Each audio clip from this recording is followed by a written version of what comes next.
Bismillahirrahmanirrahim. Assalamualaikum warahmatullahi wabarakatuh. Alhamdulillah, alhamdulillahirrahmanirrahim. Segala puji dan puja kita panjatkan kepada Allah Subhanahu wa taala yang telah memberikan kita semua nikmat iman, nikmat Islam, nikmat kesehatan, dan banyak lagi nikmat-nikmat yang patut kita syukuri. Salam dan salam semoga tercurah kepada dengan kita Nabi besar Muhammad Shallallahu Alaihi Wasallam beserta para keluarga, para sahabat dan juga para pengikutnya. Alhamdulillah kita bertemu kembali dalam kajian Islam secara online yang diselenggarakan oleh Yayasan Bunian Jakarta. Baik, agar kajian ini merupakan berkah, rahmat dan ridho dari Allah Subhanahu wa taala, kita buka sama-sama dengan baca basmalah. Bismillahirrahmanirrahim. Hari ini kita akan membahas kajian Islam Yayasan Bunian ini ya mengenai hadis ke-7 dari 93 bab 10 dari kitab Nuzhatul Muttaqin Sarah Gadis Sholihin yang mengenai menyegerakan berbuat kebaikan. Nah, bicara masalah menyegerakan berbuat kebaikan, kita bisa juga lihat dalam hadis riwayat Tirmizi, hadis hasan, bagaimana kita disuruh segera beramal, berbuat kebaikan, ya, bersegera berbuat kebaikan sebelum kedatangan 7 hari. Kita ambil dari hadis Tirmizi, ya.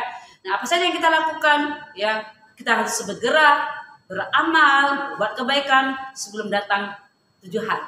Apa saja yang 7 hari tersebut? Satu adalah kefakiran yang membuat lupa. Karena kefakiran atau kemiskinan itu hampir seperti kekafiran, mendekati kekafiran.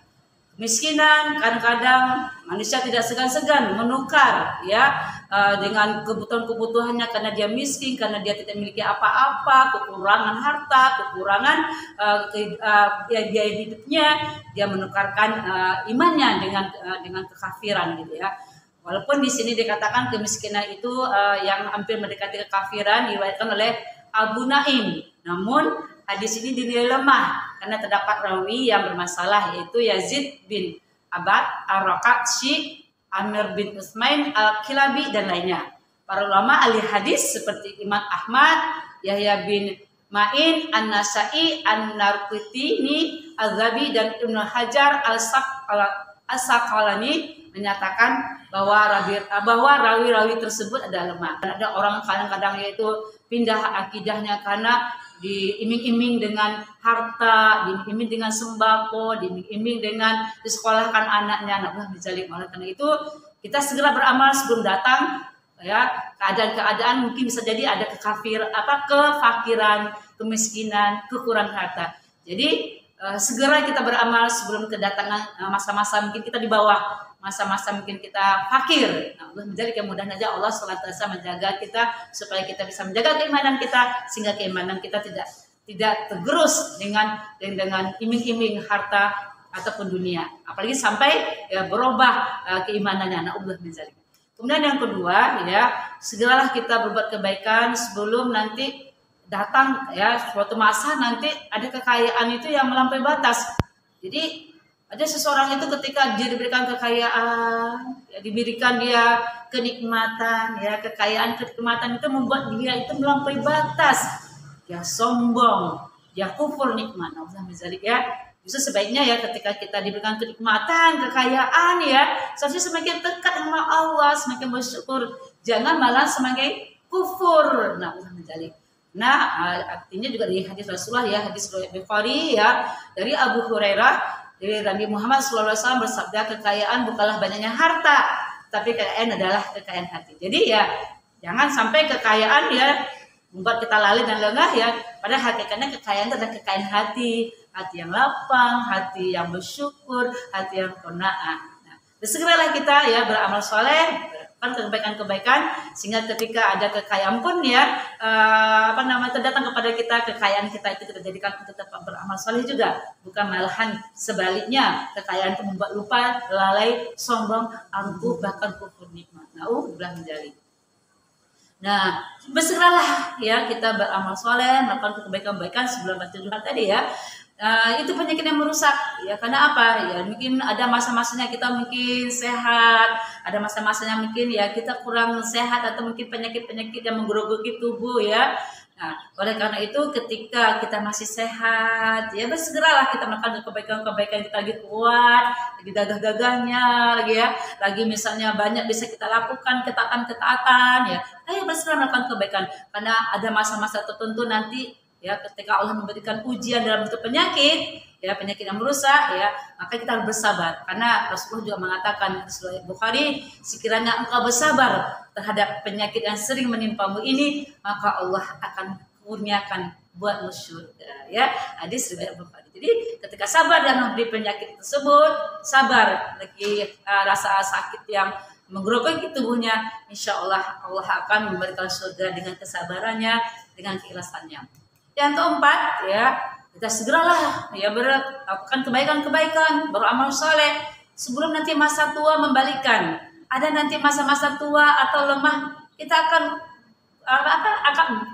akan beda ketika kita lagi masa muda, masa kuat, gitu ya. Karena itu ketika masih muda, ketika masih kuat, bersegeralah melakukan kebaikan-kebaikan. Tetapi ketika masa tua itu hadir, apalagi kalau kita juga, ya, diberikan oleh Allah kesempatan untuk merawat orang tua kita sudah tua, itu masya Allah pahalanya sangat besar. Nih ada hadisnya, hadis riwayat Tirmidzi. Jikalau seorang pemuda yang memuliakan orang tuanya yang telah lanjut usia, melainkan Allah menghadirkannya untuk orang yang memuliakan dirinya itu di masa tuanya. Jadi nanti begitu, ketika kita nanti merawat orang tua yang masih sudah tua, udah lansia, insya Allah nanti, ya, Allah pun akan menghadirkan kita nanti, memuliakan kita nanti di masa tua kita, masya Allah. Nah, oleh karena itu jangan sia-siakan masa muda. Ayo masa muda kita bisa merawat orang tua kita, masa muda kita bisa bersegera melakukan kebaikan-kebaikan, masa muda kita bisa beramal soleh, banyak melakukan ketaatan dan keimanan dan kebaikan-kebaikan.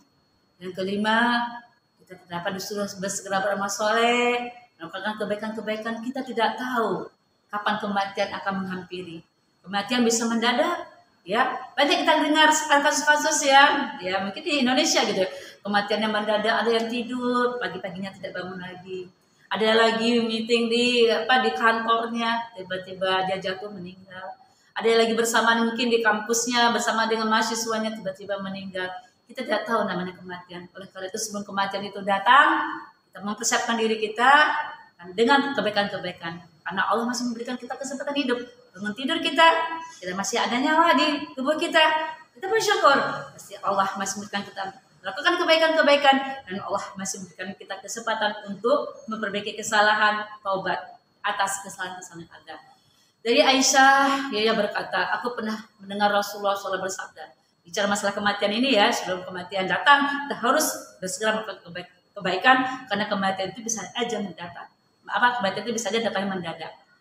Bicara masalah kematian mendadak, Rasulullah pernah bersabda, ya, yang dari Aisyah tadi, ya, kematian mendadak adalah keringanan terhadap seorang mukmin dan siksaan yang membawa penyesalan terhadap orang kafir. Hadis riwayat Abu Rajab dalam Al-Musannaf nomor 6781, ya, 6781. Jadi kematian mendadak itu keringanan bagi seorang mukmin, ya. Bisa jadi mungkin dia kematian mendadak itu dia dalam melakukan amal soleh, gitu, ya, dalam melakukan ketaatan. Banyak kan kita lihat di masjid ada seorang imam lagi memimpin sholat, tiba-tiba meninggal. Ada seorang kiai, ada seorang ustadz atau ustazah lagi memberikan ceramah, ya. Kemudian tiba-tiba dia roboh, ya, dalam keadaan kebaikan. Itu kematian mendadak itu bagi seorang mukmin adalah keringanan, masya Allah, ya. Tapi bagi seorang orang yang kafir itu penyesalan. Yang keenam, yang kita perhatikan juga, harus kita segera melakukan kebaikan sebelum kedatangan Dajjal. Kedatangan Dajjal adalah seburuk-buruknya hal gaib yang diganti, ya, yang dinanti, ya. Jadi seburuk-buruknya hal gaib yang dinanti. Kita percaya pada suatu saat nanti Dajjal itu akan datang. Rasulullah SAW bersabda, ya, barang siapa yang mendengar tentang Dajjal, maka hendaklah menjauh darinya. Karena demi Allah, sesungguhnya seseorang mendatangi Dajjal dan dia menyangka bahwasanya dia adalah beriman, ternyata kemudian dia mengikuti Dajjal tersebut karena melihat subhat hal sama-sama antara halal dan haram yang dimiliki oleh Dajjal tersebut. Hadis sahih riwayat Abu Daud. Jadi sebelum datangkan Dajjal nanti banyak fitnah-fitnah yang terjadi di akhir zaman nanti. Nah, sebelum kedatangan Dajjal seburuk-buruknya keadaan nanti pada pas akhir akhir kehidupan ya, kiamat nanti kan tanda hari kiamat kan akan banyak fitnah ya, banyak muncul dajjal. Kita berlindung dari dajjal ini. Nah, kita juga terus melakukan kebaikan-kebaikan sebelum banyak fitnah yang terjadi di muka bumi ini, termasuk nanti kedatangan dajjal. Dan yang terakhir, kita harus bergerak melakukan kebaikan, ketaatan, beramal saleh sebelum kiamat ya, karena kiamat adalah petaka yang sangat dahsyat dan sangat pahit.